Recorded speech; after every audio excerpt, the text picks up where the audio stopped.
Welcome to our posts. Today we will see stories of r/ProRevenge. Owners didn't want to give me what I deserved. Now they are about to lose a $3 million contract because I resigned. I am a young project manager for an unlimited commercial GC. I picked up a hammer for the first time 6 years ago, no prior experience. I was raised believing if you work hard and apply yourself you will be successful. For 2 years I learned everything that I could in the construction industry. Took my work home with me and studied on my own time to better myself. For that I was promoted to foreman. I was brought in to take over a small project at a 12-building 120-unit condo complex. It started small and the board of directors for the HOA told me they loved my professionalism, work ethic, and ability to complete projects on time and under budget. We won a big contract because of that small project. That was 3 years ago. I have since taken over the job of foreman, superintendent, and project manager. I do the billing, meetings with engineers and board members, scheduling, takeoff, material ordering. I even train the subs on application of new products because we didn't have enough mid-management. The project just passed $2.7 million. We got a bid request for another $3 million job in the same complex. All the while the board of directors telling me how appreciative they are and how they've gone through 5 different contractors in the years before committing to my company because of my management and quality of work. This boosted my confidence and I went to the owners asking for the raise they promised me 1 year ago for my production. They told me the experience you're gaining is far more valuable. I said you're right. I put my resume on public, got contacted by a headhunter, just accepted an offer this week for $80,000 a year salary, full benefits, 28 days PTO including holidays, in the office now, no more working from the field, full in my own truck, laptop, Wi-Fi in my truck for on-the-go billing when I visit the out-of-state projects. $80 per DM, 100% matching 401k for the first 3 years of my employment, quarterly bonus programs. The company I'm with now only pays me $40k, and that's at none of the above listed benefits. The final nail in the coffin was when the owners bragged about how much my project made in a company meeting and then denied me a Christmas bonus. I laid this offer on their desk Friday and watched their jaws hit the floor.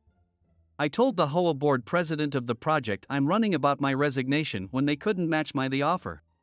His eyes got big and requested a meeting with the owners and expressed serious concern about moving forward with the new project without my involvement. They don't have anyone to replace me, and I'm not gonna lie, it feels good to hurt their pockets when I gave them everything I had for 6 years and only asked for the median project manager salary. Those greedy bastards. Next story. Dealing with the locker thief in high school. This was back in the early 2000s, probably 2003 to 2004 school year. Throughout the entire year, there was a crime wave of people having things stolen out of their locked lockers. Not everyone, but enough that everyone knew someone it happened to. The school's only defense about this was that it was our fault for sharing locker combos with our friends. They also charged us every time we had to get the combination changed on a locker, like after a theft for instance, because it was assumed to be our fault. Well, I had my graphing calculator taken out of my locker. I also never gave out my combination to anyone. Mostly because my friends were jackasses and we pulled crap on each other all the time. So I was out $150 for the calculator and another $150 to change the combination, getting a locksmith to change out the lock. This is 2003 money, so it's a bit more than now. To anyone who has ever had to buy a TI-86 in 2003 or 2004, you'll know how much the things cost. Well, my dad was drinking buddies with one of the county detectives. I'll call him Detective Buddy and/or Uncle Buddy. He went in to talk to the school about these string of thefts going on so he could get the security camera for the day my calculator went missing and got completely brushed off as it was a non-existent problem and he must have given out his locker combination. The principal told him he would need a warrant to get the camera footage. Then when he got the warrant, the school fought the warrant in court citing student privacy. Cue the ProRevenge. Detective Buddy shows up at our house with a laptop in a laptop bag. He's like, throw this in your locker and tell everyone you know about your brand new laptop. Okay. Sure, Uncle Buddy. 3 days later I show up at my locker between classes and the laptop is gone, the bag too, nowhere to be seen, as is a 24-ounce bottle of Coke and possibly some pens. I take my phone out and text him that the laptop got taken. Stand by for the crap show. Oh, and you reported the theft to the police FYI, he replies back. Okay, I reply confused. I got about the rest of my day and I don't hear anything back. The following morning, Detective Buddy comes to the school with 3 uniformed officers and pull a student, Dave, out of class as well as his mom who works in the front office. The principal is pissed. I don't actually hear the cops, but the principal is pissed to no end that he had the audacity to accuse them of theft and he couldn't just take them out of his school, etc., etc. Well, turns out there was a tracker in the laptop bag and Uncle Buddy got a warrant to search a particular house. The laptop had a value of over $1,000, making it a felony. The next afternoon, he set up a tent with a table just outside of school grounds. He also had a banner across the top: "If you have had something stolen from your locker, see me." By the next morning, Dave and his mom made the paper. Apparently, Dave allegedly used his mom's login information to get onto the school network and get the locker combinations for basically everyone. Then he just opened random lockers looking for valuables to steal, if he didn't get info of a specific locker to steal from. When he set up the stand to get more people reporting thefts, he racked up an astounding number of charges. Each locker counted as a separate misdemeanor unless the stolen object was worth more than $1,000, in which case it was a felony. In less than a week, Uncle Buddy opened and broke an investigation and they charged Dave and his mom with 9 felonies and 35 misdemeanor charges. When I finally got the story from Buddy, he explained what the situation was. He had me stash a brand new laptop that had a GPS tracking unit stuck in it in my locker, then get it stolen deliberately, and then he got a warrant to search the property it had been taken to. Now the fun thing to stress is that the laptop was over $1,000 value, pushing the theft from a misdemeanor into felony level. There was also another 8 felony charges, stuff like jewelry that was stolen from other people's locker and recovered. So any of the locker break-ins that amounted to over $1,000 stolen was a felony charge and less than $1,000 was a misdemeanor charge. Cool thing was that because the calculator and the laptop were separate days, and the combination changed between the days, he caught a felony and a misdemeanor charge off me alone. The 9 felony thefts ended up in the $12,000 range total, and the 35 misdemeanor charges were somewhere in the range of $3,000 total in value. Now that's an awful lot of stuff stolen. But I need to stress that this is only what was proven stolen.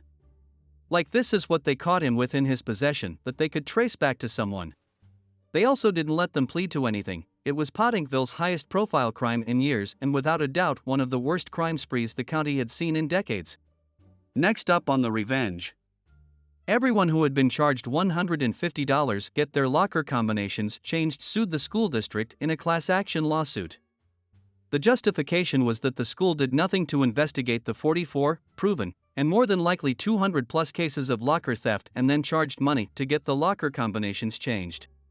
There was 218 people in the class and in total everyone got $85 after attorney's fees.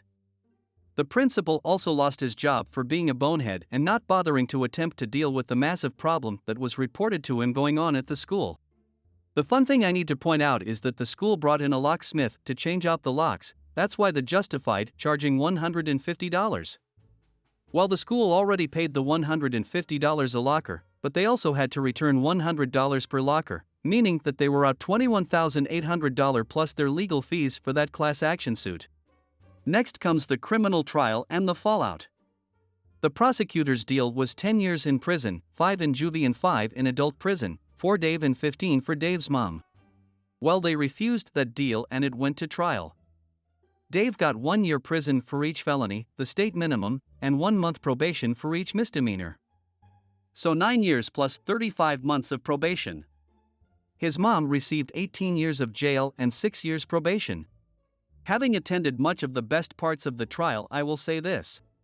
They had Dave on camera entering 20+ lockers and they had them in possession of stolen goods for every single charge they made against them. The judge was also not amused that there was likely other reported crimes that they got away with because they couldn't prove it or they weren't reported.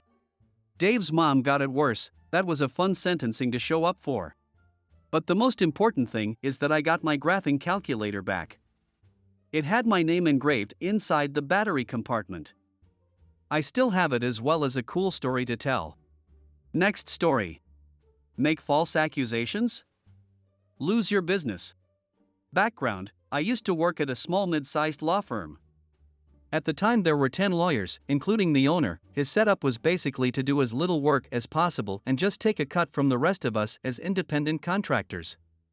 He was very much "it doesn't matter what they can afford, bill as much as you can" type scumbag. One thing the firm handled was real estate law. I rarely looked after any real estate transactions, save maybe 2 to 3 per year over the 2 years I worked there. At the time he decided to let me go, he made a list of reasons, all of which were fabricated. Client complaints, missed court dates, etc. It came down to me asking for a bigger cut and him not wanting to have to pay it. I felt it wasn't worth going after him in court. However, shortly after my contract was terminated, I was reviewing my insurance and stumbled upon the fact that no less than 60 real estate transactions were filed with my bar under my name. Well, one of the rules where I practice is that in a situation like this, my name has to be on the retainer agreement and I have to have worked on the file in some capacity. So, having a friend or two at the firm who were practically 1 foot out the door already, I got many of the phone numbers for these clients that weren't mine, and asked for a copy of their retainer for my records. Most of them had no problems sending a copy. Obviously, I was on none of them. I quickly contacted the Bar Association. The whole thing ended up being a mess for this guy. Besides an intensely scrutinized audit, it turned out that he had done this for every lawyer in the firm. He eventually was ordered to pay an absolutely insane fine, think high 6 figures, and had his license suspended for a few years. The firm shut down and he never went on to practice again. Felt good. I hope you guys liked this video. If you did, make sure like, comment, share and subscribe the channel or posts.